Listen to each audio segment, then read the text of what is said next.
we're here feel that for. I've heard some people say, yes, do cardio as a warm-up and then go ahead and lift. And then I've also been told, if you're gonna lift, don't waste your time on cardio, separate your days. Good question. Did everybody hear that? Mm-hmm.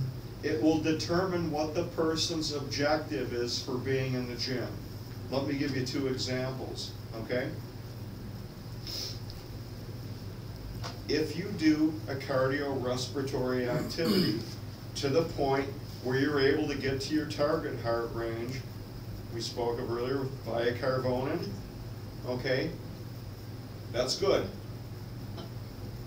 Now let's throw in another desire for your client, weight mitigation, okay? They're trying to lose weight. Then you have to deem what's more important. The tensile strength of their muscles or the importance of cardio. You have to weigh things out. So here's what I tell somebody. If they're coming to me to lose weight and get stronger, if they have the time, which they may not, I'm going to say, get your cardio the very first thing in the morning when you wake up. The reason being is, if you don't fall back to your resting heart rate, your anabolic processes will be sped up for the rest of the day. Chris is nodding. Anybody ever heard that? So I was at the bodybuilder 20 years ago. What did I do? I was working 3 jobs back then. I'd set the old alarm clock. I'd yank out a piece of dental floss from the little dispenser next to my bed, go out and grab the paper, and I'd be on a stationary bike for an hour. First I'd floss my teeth, then I'd read the newspaper. Then my anabolic rate has been increased for the rest of the day to metabolize food and fats, we'll talk about in a minute, more efficiently. And then, when the end of my workday came, I'd blast into the gym, mostly supersetting, and go to job number 2. And that's how I lived my life for about 15 years. You were a busy man. I was. And again, balancing a family in that, I raised a couple of boys. They weren't my own, but I love them. So they never called me dad, but still I had some commitments like that. Yep. Had a girlfriend with boys, got rid of the girlfriend, but I still love the boys. So. No, her and I are very good friends, but what I'm saying is, yeah, so I never had any kids of my own, but I was like, I could pick them up at school and not freak out at the principal or anything like that. So question? Well, no, I don't consider it an either or situation. She asked if to do cardio first or weights first, but I superset my whole weight session, doing body weights and dumbbells, and my heart rate's probably in the VT1 and in between VT1 and VT2 the entire time, and I take 1 break for 30 seconds. And that's good. What he's relaying is what they call high intensity interval training to sustain the heart rate. But if you have somebody that's been predominantly sedentary and so forth, you'd kill them, you'd lose them. Mm-hmm. So getting back to her question, first you have to determine what's more important to that person, or what you deem more important that you want to sell to them. Because I have several people right now that I'm training as part of my job. You know, you join them, you get a membership here. We can't necessarily take you one-on-one through a workup, but if we're available, you better believe we're going to. So I have a couple of very fit people and a couple of not very fit people. And sometimes we'll find out, I'll ask them how the battle's going. I gained a pound or whatever. I might say, let's take care of the cardio first. Could be more important. But the other, like some of my other folks, now let's do your cardio at home. Let's do our resistance training here while you have me to mentor you. So you have to determine what's more important with the. Yeah, you got to also take into account when you lift, you're building up lactate, and the only way to get rid of it is through respiration. So if you want to lose weight or to burn calories, if you don't do your cardio first and you do it last, then most of that time burning something is going to be dedicated to burning lactic acid, getting rid of the lactic acid before you burn the calories.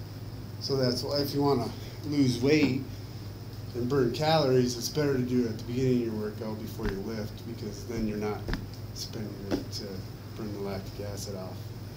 So run before lift, then run again. Well, Whatever. like I said, it's a personal choice, and it's a very complex question. Some people And are just anti. If I was going to, and I have to agree with Nathan, he kind of was reinforcing what I had suggested, but again, what's their objective, Right. and then take it from there. Right. I think it's crazy though, you see, generally, I'll pick on the bodybuilders, no cardio. Mhm. They're missing the boat, Mhm. they really are, they're missing the boat. So I you feel get- bad for them, they don't know what they're missing. Does running pull from your muscle? If, for instance, when I was competing, Adam didn't let me run at When you all. were what? I'm sorry. When I was training to compete. Yeah. For, figure, they didn't want me running at all, because they said that I was leaning out to the point that it would. Did pull I from my talk to you muscle. on the phone? You did, Oh, okay, yes. excellent. So, is that true? No, that's crazy. That's what I thought. Well, it takes, after, from what I recall, after a very long time of not eating anything and then still doing aerobic exercise, you will start to break down your muscle. But I think it takes 4 days of not even eating anything Yeah. before that process starts to So, happen. here's the thing, because let's look at runners, and we're having a great conversation. Okay, we mentioned the marathon runners, and everybody thinks the Kenyans, right? Okay, and all the rest of it. Okay, long, skinny, I guess, using the slang term. It seems to be that they're type 2 fibers. They're slow twitch, my apology. Slow twitch fibers are more developed than their type 2s, A's and X's, okay? Well, look at who was the African-American sprinter, the gal that was just gorgeous, Joyner? Her quads were about that big. She ran, didn't she? Okay. So, you have to, so if in your aerobic, what you're recruiting, you could potentially break down. But my God, a half-hour cardio 3-4 times a week, you're not gonna go into a ketosis situation and burning your tissue, no. Well, they As had long as me, you're eating. Huh? I don't even know if I wanna tell you what he had me doing. He had me doing 2 45-minute sessions a day, and I would have to go, just about to, like a fast walk, Mm-hmm. where I was out of breath and my breathing was, Mhm. but I wasn't allowed to run. Okay.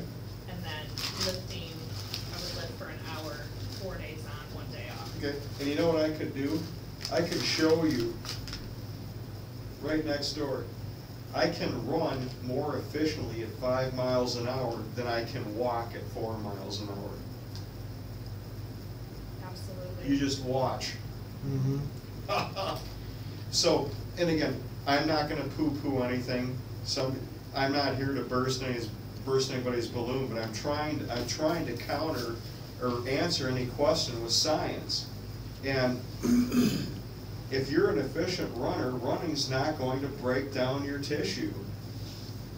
Because all the think of it, if running broke down tissue, we'd have a bunch of cripples laying around. Well, as long as you keep eating, yeah. Yeah. So, there's a lot of misinformation and disinformation out there, okay? And like I said, I'm not gonna poo-poo anybody.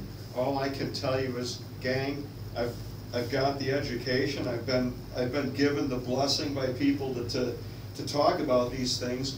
Everything we're talking about is rooted in science. It's not like I think or this, no. It's been proven. So, that's all I can tell you. I think it's crazy that you would, if you want to do some running, God bless you, you should do some running. I love to run. Yeah. Okay, let me go and get one other thing, and we're going next door.